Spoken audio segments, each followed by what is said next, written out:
Hi, welcome to My Favorite Mistake. I'm Mark Graven. We're joined today by Matt Granados. He is a co-founder and president of LifePulse Inc. It's a consulting, coaching, and speaking organization. And he's the author of a book recently available. You can order it now. It's called Motivate the Unmotivated, the proven system for sustainable motivation. So Matt, how are you? Doing well, Mark. Appreciate it. Thanks for having me on. And I can't wait to share my favorite mistake. Well, so let's. I'm glad you're enthusiastic about that. Let's get right into that. I mean, what is your favorite mistake? Oh, the I don't know if it's a good thing or a bad thing, but I had a lot to choose from as I was thinking of what's the one to share. But the overall probably favorite mistake is not because of what happened while I went through it, right? It's what happened because I went through it, which I'm sure is something a lot of your guests are talking about. But my favorite mistake is what I call my heartbeat. And I actually talk about it in the second chapter of the book when I talk about the hardest person I've ever had to motivate, which was myself. And to give you kind of a quick rundown of what happened was in a 30-day period, I had a massive embezzlement issue in one of my businesses. Health-wise, I was told by the doctor I probably wouldn't make it past 40 years old. Had no time to really grow myself. But fortunately, I was kind of leading up to, at the end of this 30-day period, a trip to Greece with my fiance. So I was really excited to kind of refocus and get myself in order. And the day before we left for Greece, she gave me the ring back and said, I'm done.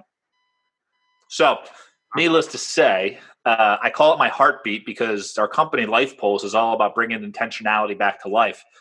And I relate life to an EKG, right? And you know this from being in the medical, working in the healthcare fields. The flat line, we think of it as like, well, that shows death. And it actually doesn't show death. It shows the absence of life.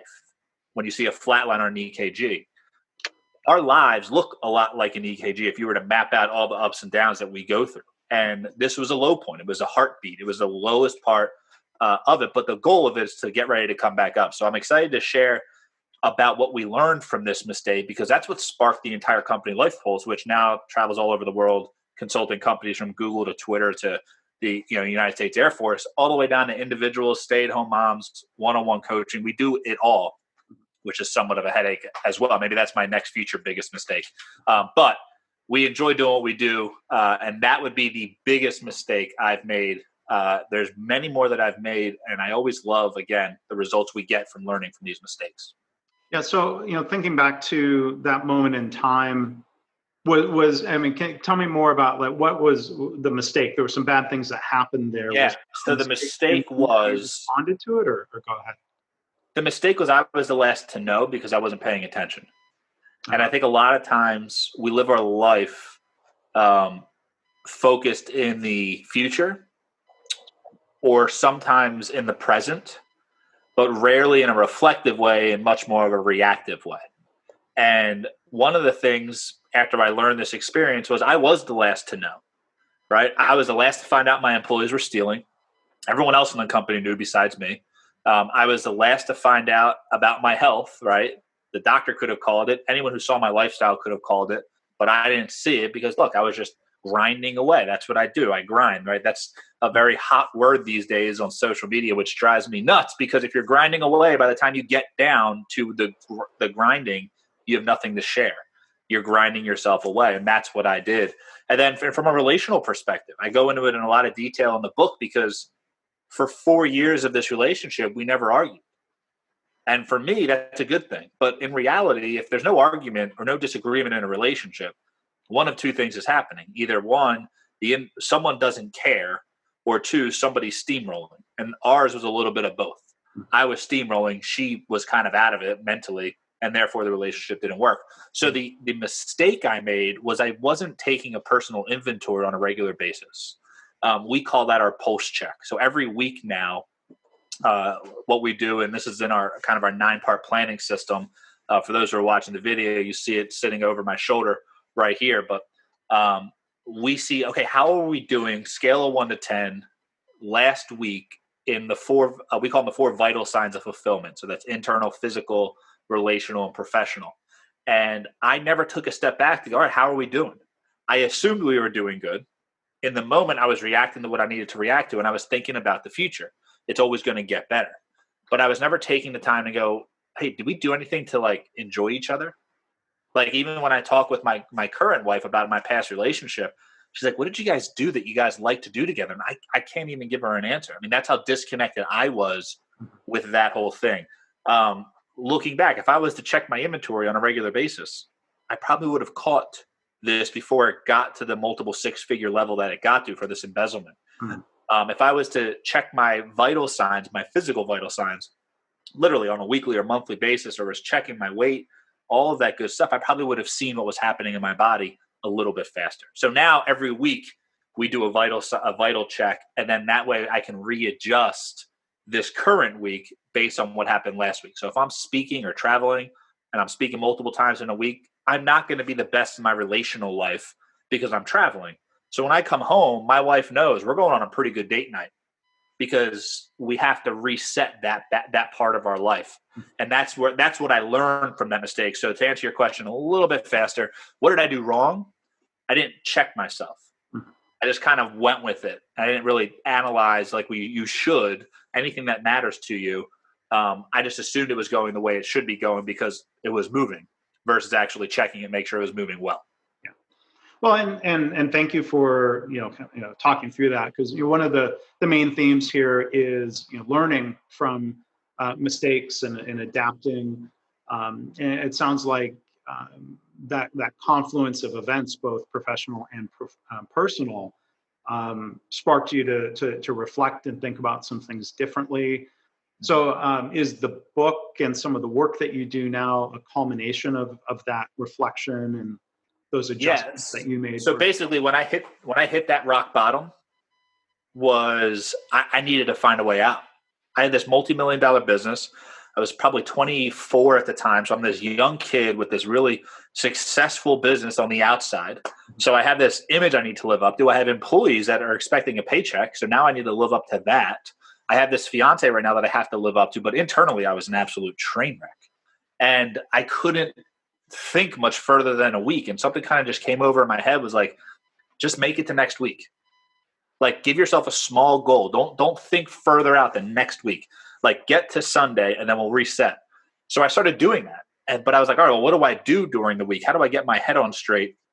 And I started asking myself these 9 questions to get my head on properly so I can address what needs to be addressed and actually do what needs to get done while living the life I want to live. When I met Maria, my wife, she came to me and said, hey, you know what? I knew marrying you was going to be hard. I didn't realize it was going to be this hard. Like, you're insane. Like, you have new ideas. And how do you manage all this? I was like, oh, it's easy. I asked myself these 9 questions. And I showed her what was, at that point, like a composition book.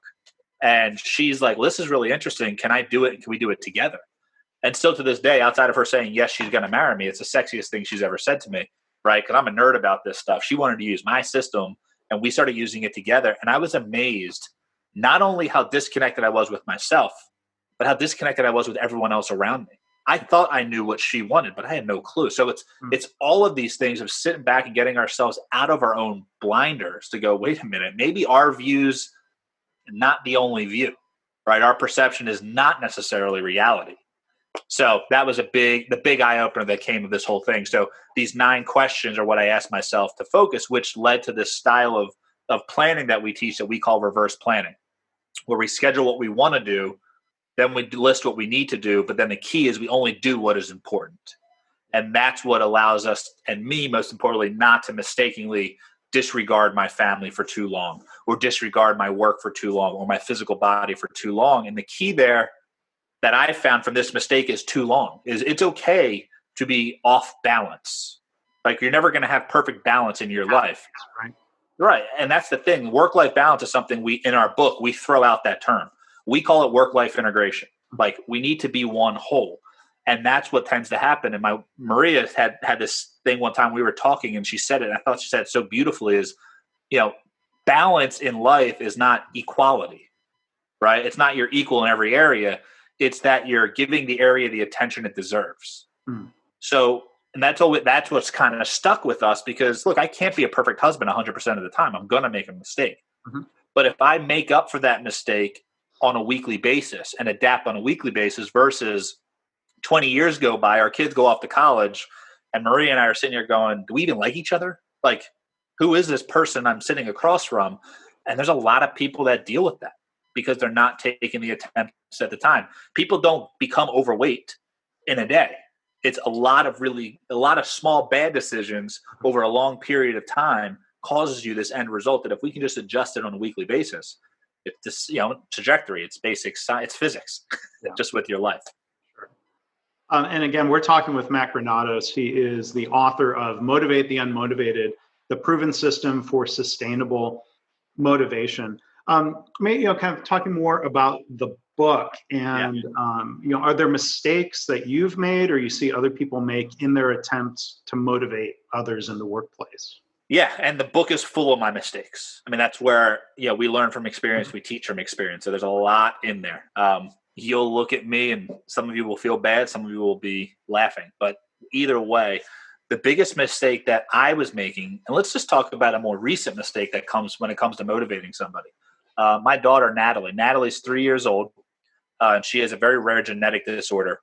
She's the 19th person to have this specific mutation, which leads her to what they're describing as muscular dystrophy because they don't have anything else to really put it towards. But she can't crawl, can't walk. She really can't put pressure on anything, which is obviously makes life a little bit different. And I'm an action person. I'm a doer. So all I want to do is get her into physical therapy, right? If she can't move her muscles, let's get her working her muscles. And we were forced, in order to go through the state for some services, to do a cognitive skill test. And I said, she doesn't need cognitive. Why are we wasting our time? She's good mentally. She has an issue physically.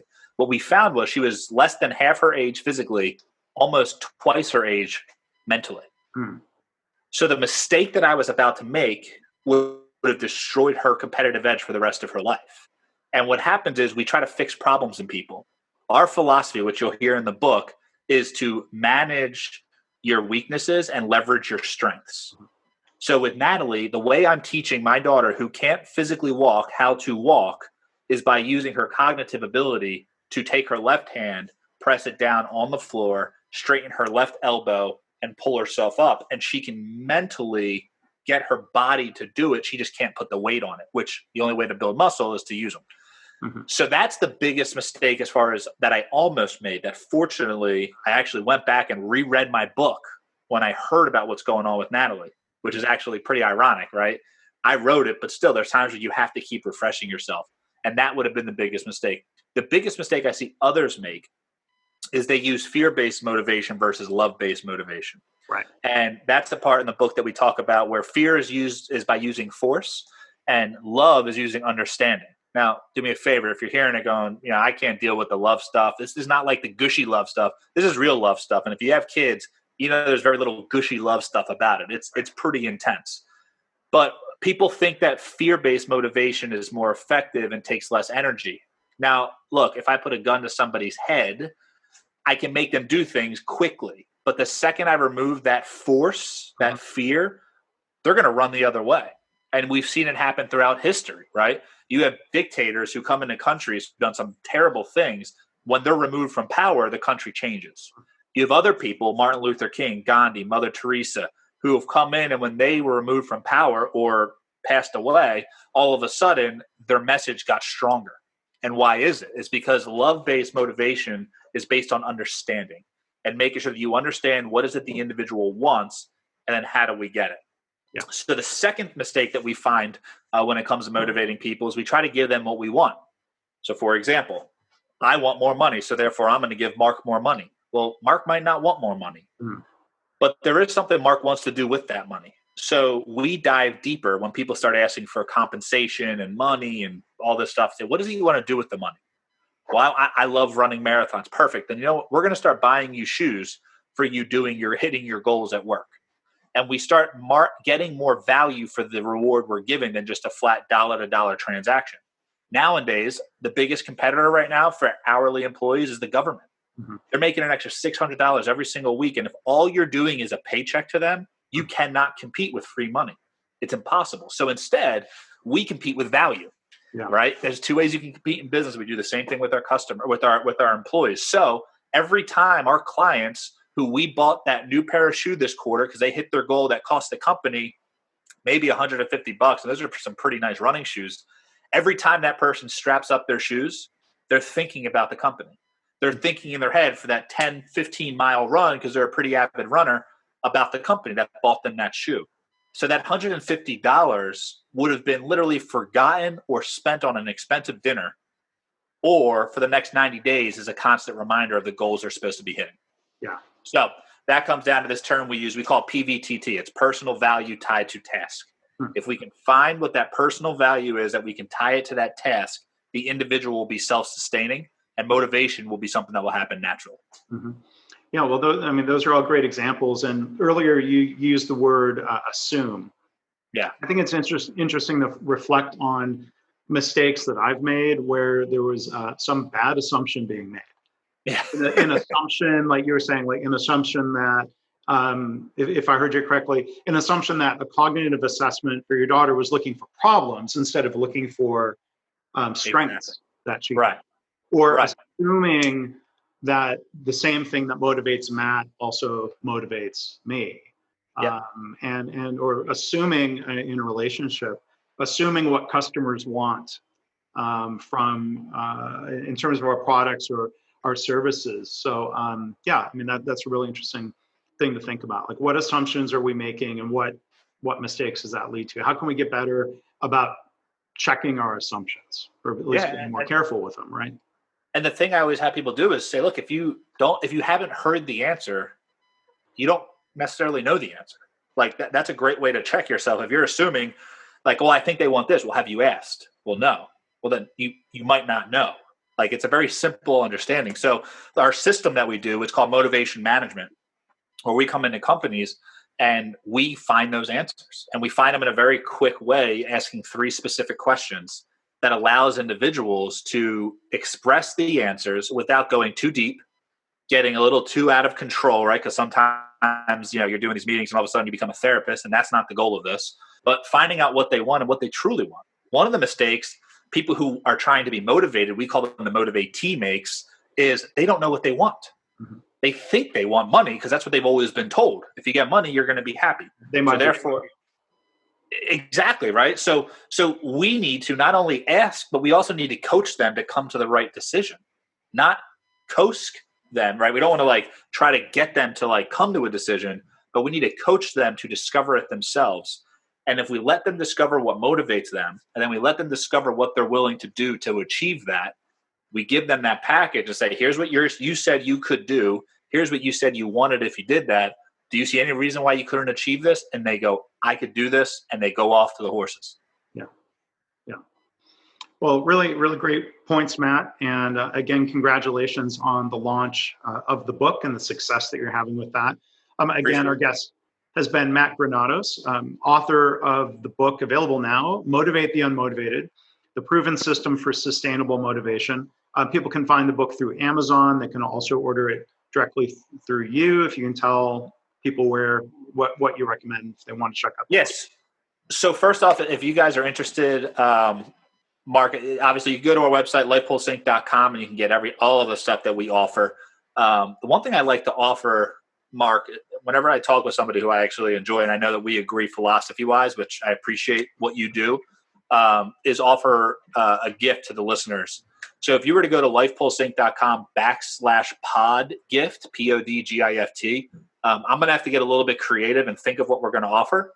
But I like to package some of these big corporate offerings into kind of do-it-yourself type programs that individual listeners can go. So just if you go to the website, make sure you put what podcast you heard it from, just so we can make sure that we're tracking who's getting what and what information you need.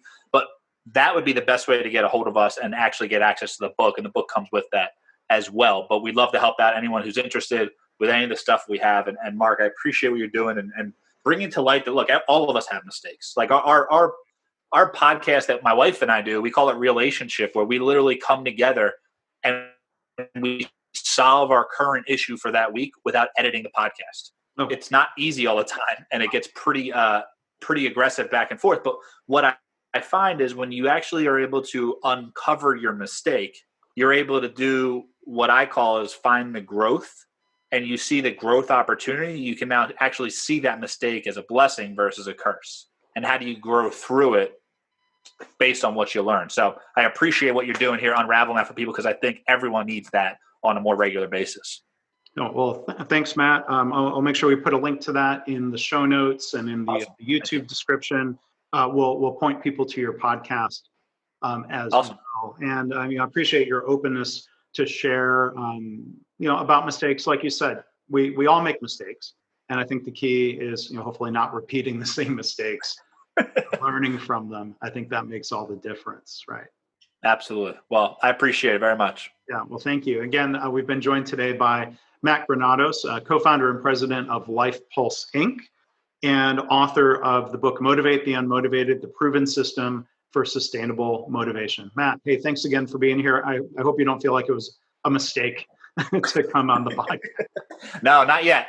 But again, I won't find that out till later, right? You have to learn from it first. But I appreciate it. It was a great time. Well, thank you. Thank you for being here. Thanks for listening to My Favorite Mistake.